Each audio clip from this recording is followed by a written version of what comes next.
muchas gracias por dedicarnos tu tiempo en este lugar además tan increíble que nos has estado enseñando y sorprendidos por el edificio tan maravilloso que presides. Gracias a vosotros y para mí es un gusto y un honor hablar con vosotros y además de temas que no son tan afines. Y efectivamente esta casa es muy especial, el edificio ya os lo han explicado, sí. Ha sido el primer ignífugo que hizo Villanueva a finales del siglo XVIII, por orden de Carlos III, empezó a construirlo, que no tiene ni una madera, porque era para mantener libros, los libros de los poderosos frailes del Escorial, que tenían nada menos que el monopolio de los libros de rezos de toda la monarquía hispánica. O sea que era un negocio. Y luego ya en 1837, a partir de la desamortización y las siguientes que siguieron, pues se adjudicó este edificio a la Academia de la Historia. Así que llevamos aquí casi 300 años, teóricamente. No 200, porque fue en el siglo XIX. La mirada sisa, que es la que estamos desarrollando nosotros desde hace un cierto tiempo a través de la doctora Tormo, lo que trata, lo que pretendemos, nosotros somos una cooperativa de médicos, es dar una perspectiva diferente a través de profesionales muy distintos. Entonces, en esta ocasión, pues, lógicamente, la historia nos parece que es sumamente importante y relevante, y desde ahí nace esta entrevista. Lo primero es saber de ti, cómo te ha ido durante este tiempo, durante este casi año y medio, cómo te encuentras. Pues felizmente bien, no he tenido ningún episodio de COVID, he guardado las cuarentenas y la mascarilla, pero no hemos parado de trabajar con todos los protocolos de distancia social y demás. Y bueno, gracias a Dios estoy bien de salud y en este momento ya vacunada con las 2 dosis. También un poco estando donde estamos y siendo tú quien la dirige, saber, aunque sea quizá brevemente por el tiempo que tenemos, que nos cuentes qué es, en qué consiste la academia y también qué función social tiene.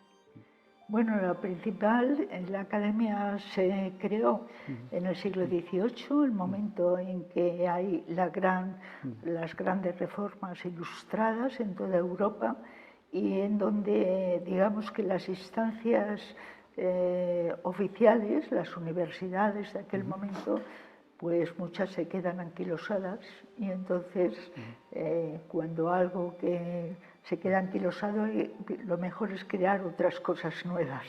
Y efectivamente los ilustrados en toda Europa crearon nuevas instituciones, entre ellas las academias que ya desde el siglo XVII habían empezado a funcionar, por ejemplo en Francia o en Alemania.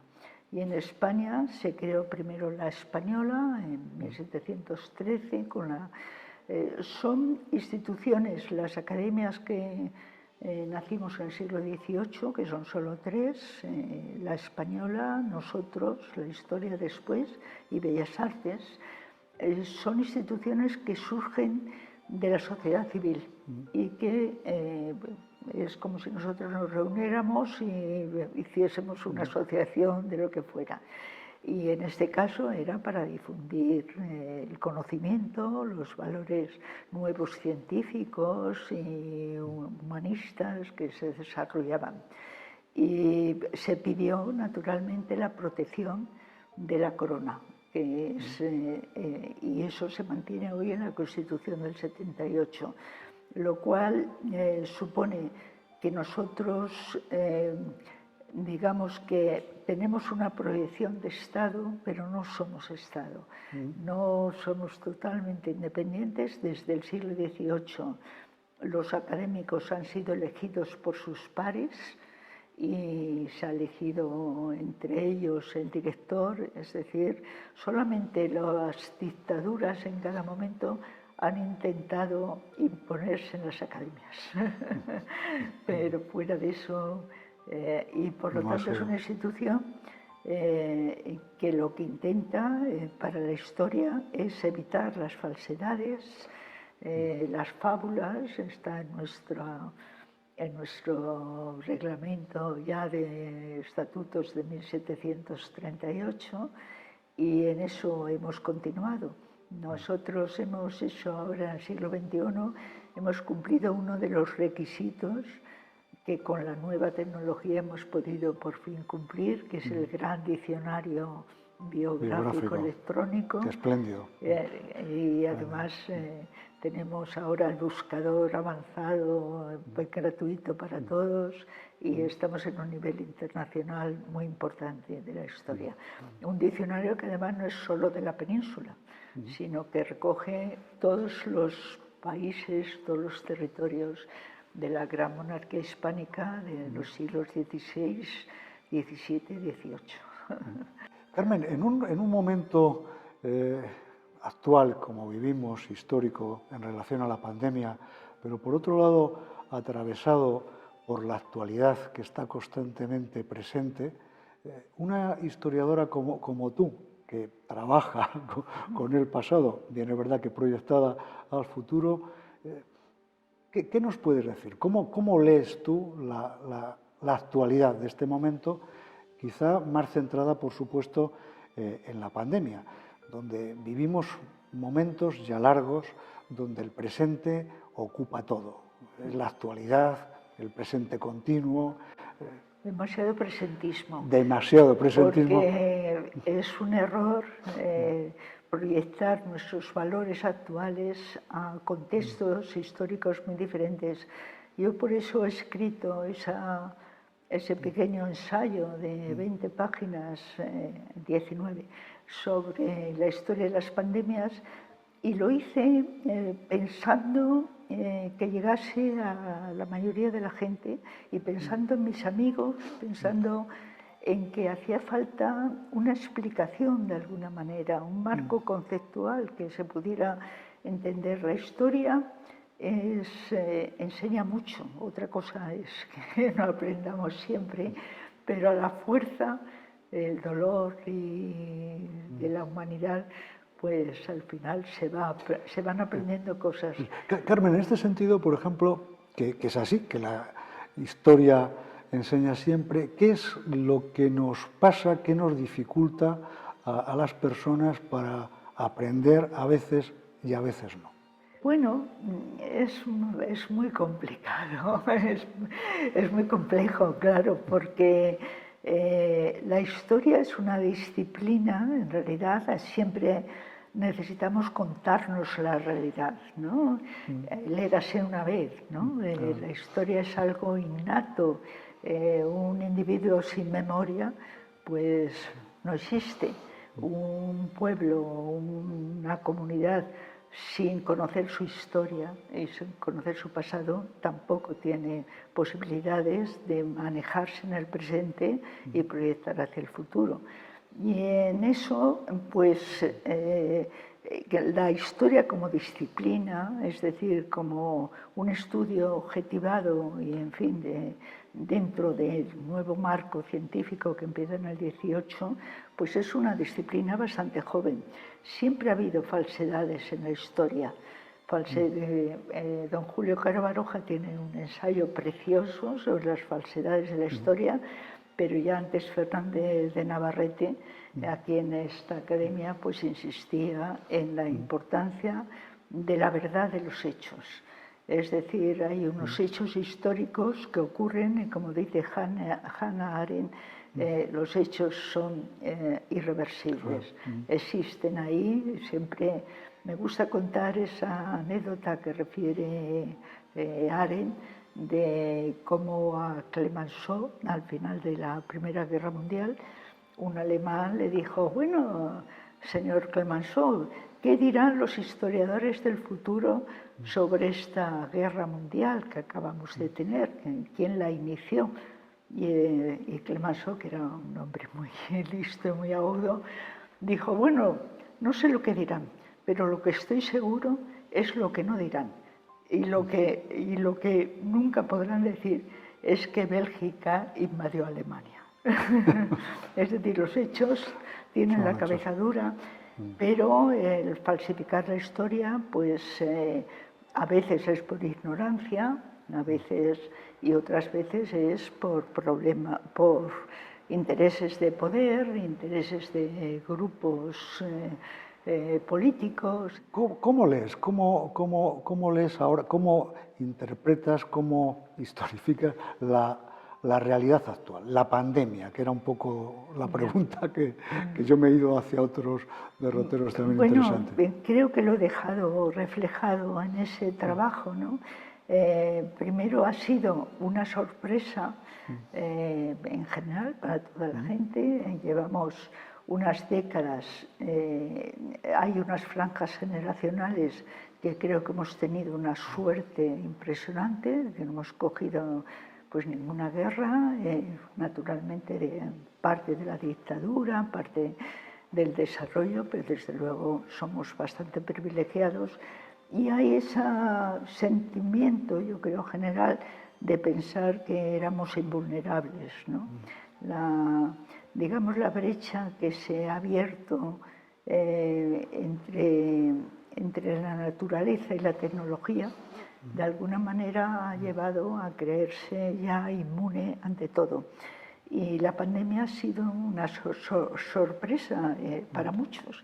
Yo por eso es tan importante conocer la historia. Convivimos con virus y bacterias desde el origen, desde siempre. Y además no siempre es malo, como sabemos, por la ciencia. Y por lo tanto había un poco que objetivar en la situación que estamos. No somos los primeros, no es la primera vez, no es la última tampoco. Estamos sometidos a toda una serie de tensiones, de acontecimientos que no controlamos. Yo por eso he intentado en el trabajo pues el efecto acumulativo que podemos hacer en nuestras sociedades. Yo creo que por primera vez he entendido, y espero que así lo haya transmitido, lo que es el cambio climático. No son cosas fulminantes que cambian, sino que hay un efecto acumulativo que puede llegar a un punto de no retorno, como ha pasado en otras épocas, y las cuento detenidamente. Ha habido civilizaciones, el empujón final lo ha dado esa corriente que solo lo sabemos ahora en el siglo XXI, del Niño, y que las gentes que sufrieron aquello en otros siglos no sabían qué eran, nada más que eran unas fuerzas de la naturaleza que arrasaban con todo, y por lo tanto tenemos que proteger nuestro medio y al mismo tiempo evitar que se llegue a un punto de no retorno, ¿no? Durante todas las epidemias, tanto ahora por supuesto como antes, se crean situaciones de miedo, de terror, de pánico en algunas otras. ¿Qué elementos comunes verías tú en relación al miedo, tanto en epidemias pasadas como en la actual? Pues eso comunes y no comunes. Es muy interesante porque las reacciones emocionales, esas que están en el fondo de las ciencias cognitivas, nos lo han enseñado bien, esas son comunes en toda la humanidad y en todas las culturas. La ira, la supervivencia, las pasiones esas absolutamente decisivas para sobrevivir, está en todas las culturas. Cambia el comportamiento según el contexto, pero la reacción del miedo y la reacción de sobrevivir es absolutamente igual. A mí precisamente me sorprendió, bueno, lo estamos viendo en esta pandemia, el negacionismo, las cosas paranoicas, Conspiraciones, las conspiraciones paranoicas, tal,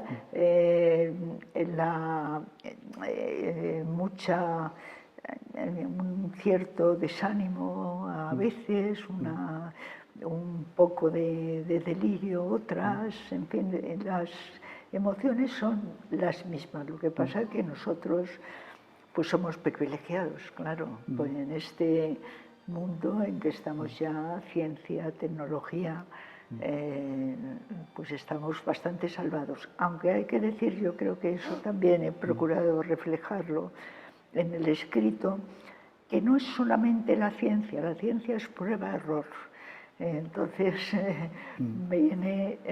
a veces se equivoca también, Seguro. pero es capaz de, y esa es la enseñanza, es capaz de rectificar. Y eso no sé, es fundamental, ¿no? Y en ese sentido me parece que esta pandemia pues no tiene nada que ver con las anteriores en cuanto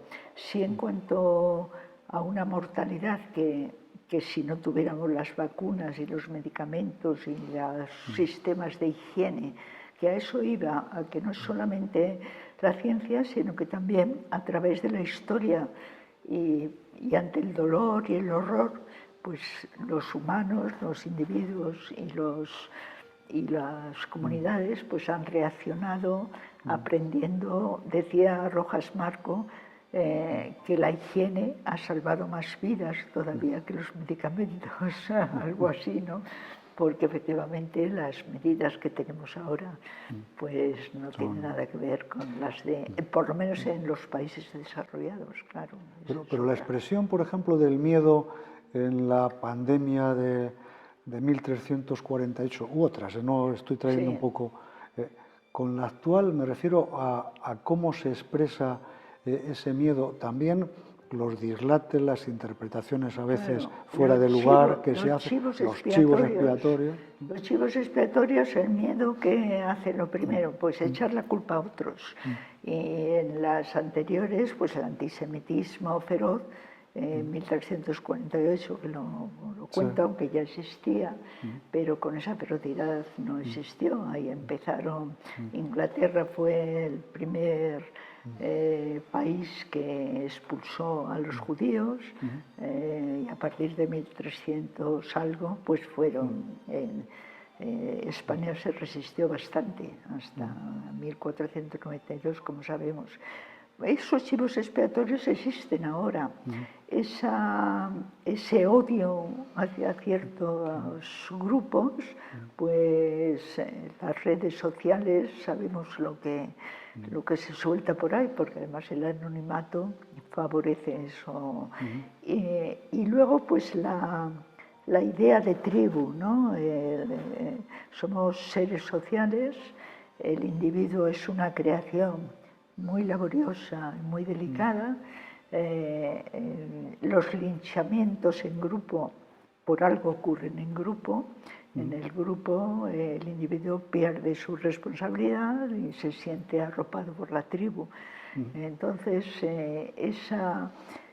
eso que nos ha costado tanto elaborar, pues corre peligro siempre en estas situaciones, porque se tiende un poco al rebaño, a la comunidad, etcétera, que está muy bien, pero sin perder la responsabilidad individual. En estos momentos, ¿qué dislates, que los hay, pero también qué elementos positivos encuentras en toda esta pandemia que estamos padeciendo? Bueno, elementos positivos habrá que verlos en el futuro, ¿no?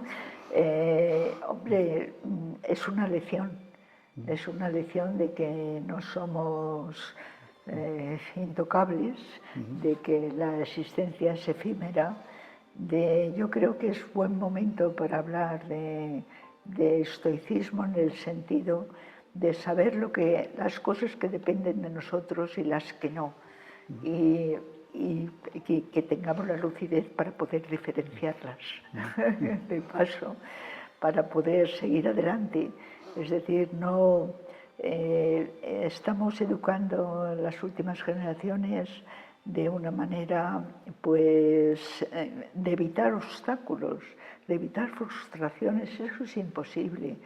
La existencia humana y el mundo de siempre, a la fuerza no podemos conseguir todo lo que queramos, y porque si no sería la guerra continua. Es decir, vivir como vivimos nosotros en un estado de derecho es absolutamente un privilegio, ¿no? Entonces, no sé si contesto tu pregunta. Sí, perfectamente. Otro punto así muy interesante que a mí me parece ya tanto a nivel profesional como también a nivel social. Pero vosotros los historiadores tratáis, como Hannah Arendt planteaba, la realidad de los hechos, la franca realidad de los hechos. Pero claro, es que el ser humano, por otro lado, somos subjetivos. Tú tienes una profesión, yo tengo otra, con lo cual también nos estamos moviendo en la subjetividad. ¿Cómo, por un lado, tú como persona individual separas, entiendo que están los textos y la investigación, no cabe duda, pero cómo puedes disociarte para seguir un texto y ser notario de los hechos, de lo que es a su vez tu persona, tus sentimientos, tus pasiones, tus anhelos, y también ya en un marco más social, más de la historia como tal, es decir, de los historiadores como conjunto, de qué manera podéis navegar por un campo tan proceloso, tan complicado como ese. Bueno, yo creo que somos ambas cosas, todos, ¿no? Seres sociales, decía uno de mis maestros hace muchos años, primero es la sociedad y luego la soledad, en el sentido de que el individuo se tiene que hacer poco a poco, porque efectivamente somos una especie en donde los niños tardan en formarse, en crecer, que necesitamos protección, y el ser humano, tenemos los casos de los niños salvajes, ¿no? Los niños silvestres en el siglo XVIII, que ya se empezó a estudiar, qué pasaba cuando un niño quedaba aislado de la sociedad, pues que no aprendía a ser humano. Es decir, no aprendía el lenguaje ya, no aprendía lo que es el aura metonímica de todo lo que nos rodea. Yo, si tuviera ahora un libro en la mano, pues el libro sirve para leer, pero también puede servir como para tirárselo a alguien, para protegerse o para defensa, para lo que sea. Esos niños fuera de la sociedad no aprendían a hablar, no aprendían, está el famoso niño selvático del Aveirón, que está muy estudiado en el 18, no aprendían tampoco a andar, o sea, se habían criado entre lobos o entre animales que les habían protegido. Entonces, primero es la sociedad, pero naturalmente que puedes separar los intereses generales, por eso he aludido antes al Estado de Derecho, que es lo que hemos ido descubriendo en la humanidad, pues que unos intereses nos afectan a todos y por lo tanto eso es lo que hay que mantener y lo que hay que tener una concordia, que la concordia no quiere decir uniformización, que estemos todos de acuerdo en lo mismo, pero sí estamos de acuerdo en una serie de elementos que nos permiten luego hacer nuestra propia vida individual. Y esa disociación la tenemos de forma natural, porque el niño cuando crece lo vemos, el momento que va adquiriendo una personalidad y una individualidad. Es decir, que no es algo que hayamos inventado, sino que está en la propia naturaleza humana esa dualidad, ¿no? Y hay que conservar las dos. Otro interés yo creo que importante que también relatas en tu trabajo y que creo que es para seguir un poco profundizando en él, es lo que tiene que ver con memoria y lenguaje. Yo te he dejado decir a lo largo de este rato que llevamos, tema bulos, tema memoria, lo importante que es la memoria. Yo creo que la mayor catástrofe de un ser humano es carecer de memoria y como sociedad, evidentemente, sin historia no somos directamente. Y somos lenguaje. En este sentido, Carmen, ¿qué podrías decirnos en relación a la memoria, pero que también la memoria conlleva olvido? Y también hay diferentes tipos de memoria. A mí es un tema que también me fascina, con lo cual cuando empecé a leerte entré, pero ¿qué poder hacer ante esta situación o cómo eran los bulos? Voy a emplear castellano, siglo XVI, siglo XV y toda la tecnología que tenemos ahora alrededor de las noticias falsas y los efectos, entiendo que tremendos, que tienen en la sociedad actual y en el futuro. Bueno, he escrito bastante sobre eso, no en este trabajo, pero sí en varios artículos, varios ensayos que tengo en No siempre lo peor es cierto, un librito que recoge varias cosas y recoge bastante sobre la memoria, porque a mí me preocupó cuando empezó eso de memoria histórica. Eso es imposible. La memoria es individual, como sabemos, y además bastante complicada para cada individuo, y la historia es una elaboración que se acerca, igual que la ciencia, prueba capaz de rectificar si aparecen nuevos datos y, por lo tanto, objetivada. Entonces, la memoria histórica no existe, ¿no?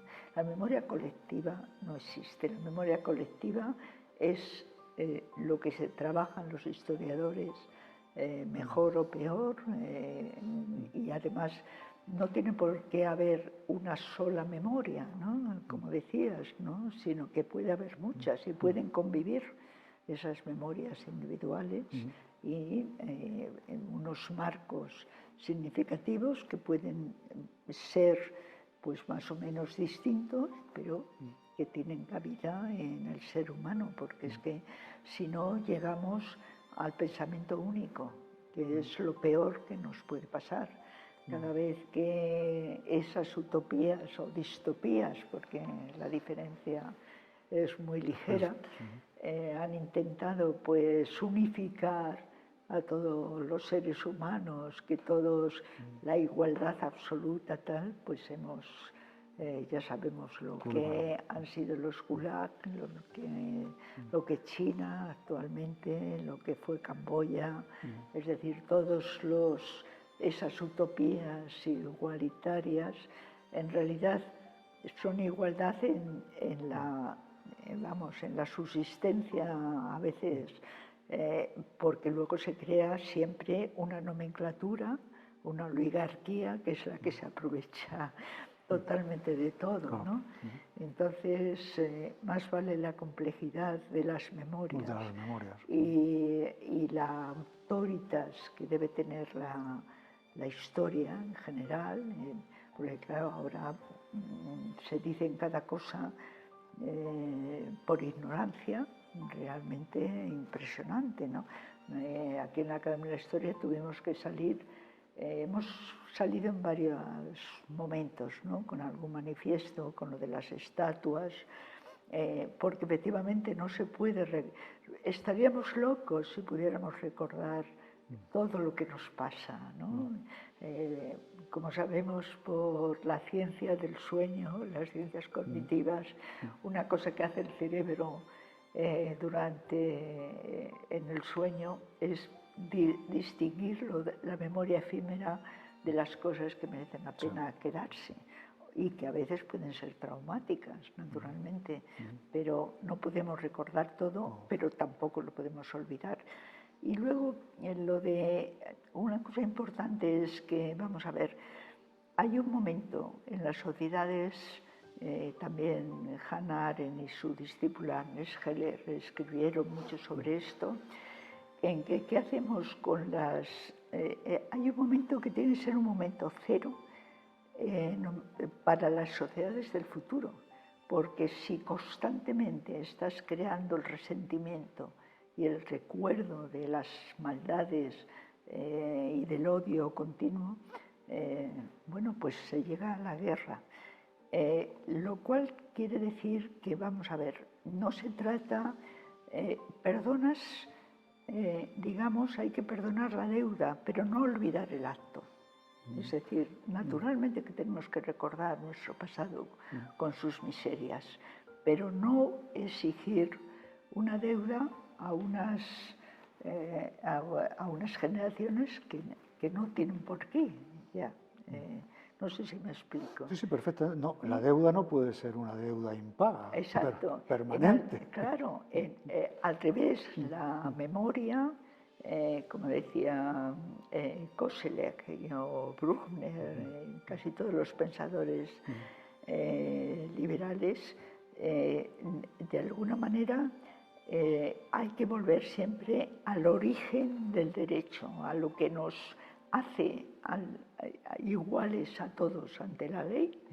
Luego la ley, si hay que reformarla, hay que reformarla por los procedimientos que ya se muestran también y sabemos, pero nunca por la violencia, porque la violencia va engendrando más violencia y estamos en unas situaciones de descomposición a veces social que no tenemos por qué sufrir ni las generaciones anteriores ni las que vienen.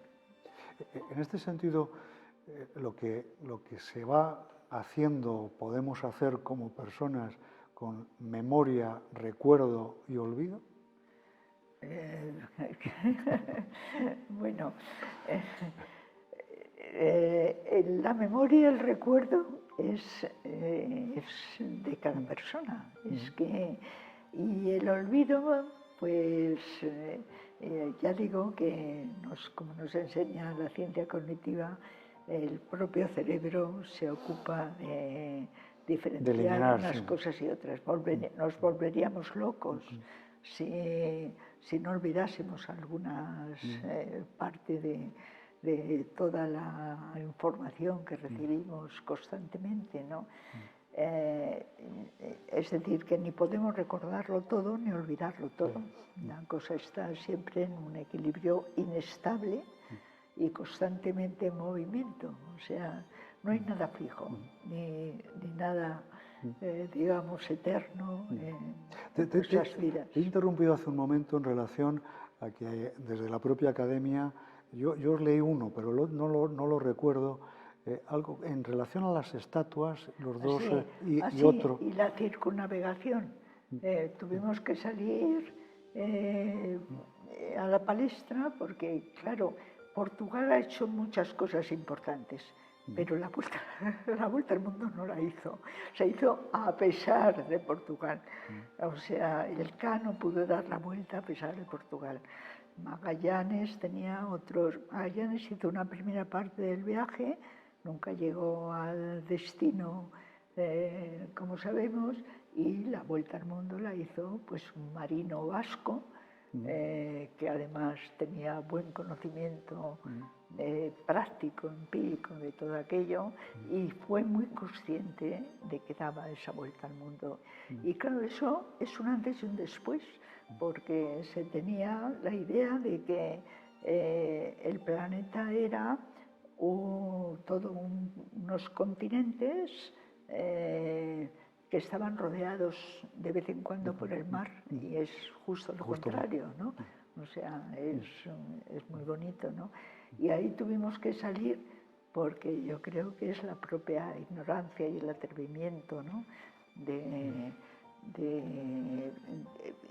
Los portugueses se adueñaban totalmente de la vuelta al mundo, y aquí se les daba la razón.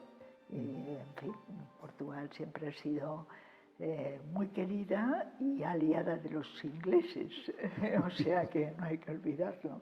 Entonces siempre hay, en fin, pero eso no es tampoco un motivo de ruptura ni de nada, sino de mostrar los hechos, ¿no? En relación a las estatuas que estabas... Y no, con relación a las estatuas, claro, eso es vandalismo puro, porque intentar proyectar los valores que tenemos ahora sobre el siglo XVI, sobre el siglo XVII, es un disparate. O sea, es que son contextos que nada tienen que ver.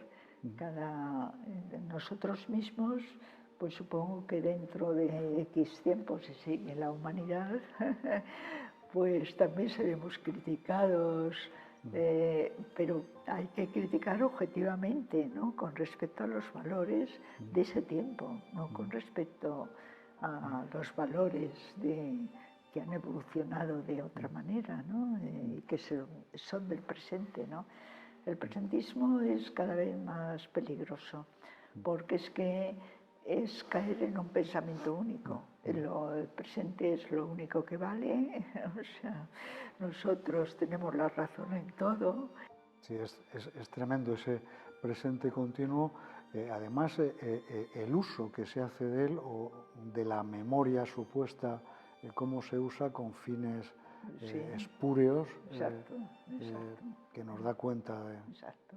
No, borrar los recuerdos y borrar todo tipo del pasado, pues es absolutamente dictatorial, claro. Eso lo han hecho las dictaduras. Cuando Lenin suprimió a Trotsky, la famosa foto, ¿no? Desaparece, ¿no? Desaparece. O sea, eso es lo que hay que evitar siempre. Carmen, de tiempo me parece que nos estás dando un tiempo valiosísimo, pero querría un poco terminar, si te parece. El ser humano hemos llegado a finales del siglo XX con una característica o rasgo caracterial de invulnerabilidad. Nos creíamos los reyes del mundo, había investigación, incluso hay, para hacernos inmortales. Y de pronto llega una pandemia, por otro lado, históricamente sabíamos de ellas, y nos ha directamente truncado esa invulnerabilidad, esa supuesta invulnerabilidad, y nos ha llevado a lo que en realidad somos, y es que somos frágiles, bien es verdad que también fuertes, pero nos ha sumido ahora en una situación de fragilidad. ¿Cómo ves tú como historiadora esta situación y también proyectada a un futuro reciente? Sabiendo, y quiero ser muy cuidadoso, que el futuro siempre pues hay un componente amenazante y desde ahí hay muchas personas que quieren ser poco menos que nigromantes o salen a la palestra dándonos el apocalipsis o bien situaciones muy poco adecuadas. Pero dentro del corto plazo, e historiadora, ¿cómo lo ves tú esta situación? Una cosa que la historia, yo siempre confío en y ha demostrado, es que no se puede predecir nada directamente, porque ocurre en nuestras vidas, lo estamos viviendo, con que nos fijemos en la actualidad.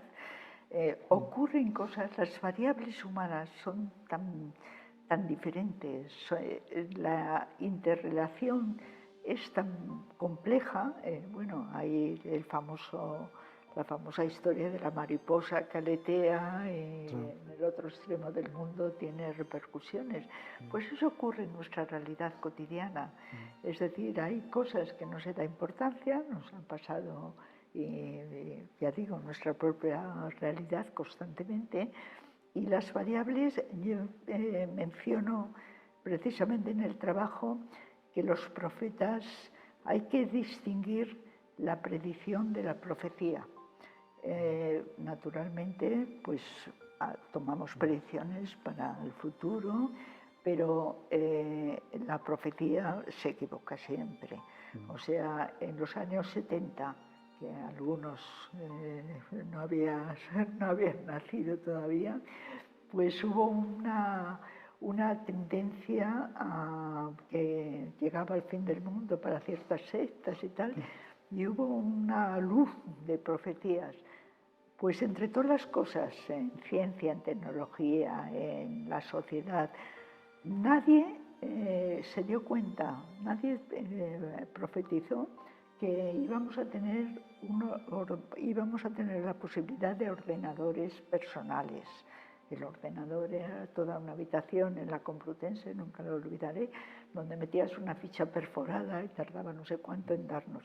No sé, nadie vio el ordenador, vamos, nadie, los inventores después, pero nadie profetizó el ordenador personal. Nadie profetizó el móvil, el teléfono móvil, la caída del muro de Berlín. O sea, quiero decir que no se puede nunca predecir, puedes hacer proyectos muy a corto plazo, pero incluso en ese corto plazo ocurren cosas que, como nos está pasando, ¿no? Se nos escapan de las manos. Que se nos escapan de las manos.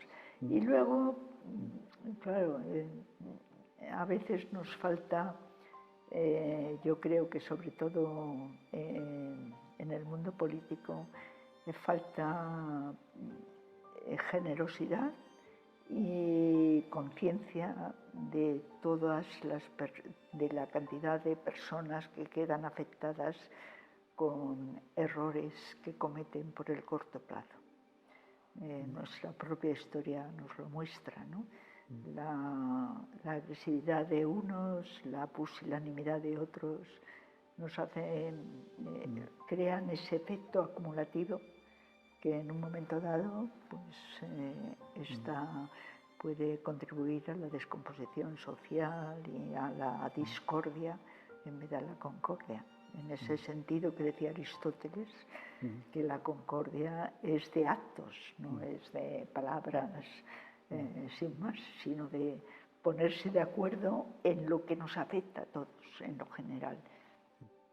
En este sentido, los bulos de la naturaleza que se están dando ahora... Crean mucho malestar, crean muchas distorsiones, son peligrosos porque llevan a la envidia, al odio, a muchas cosas, ¿no?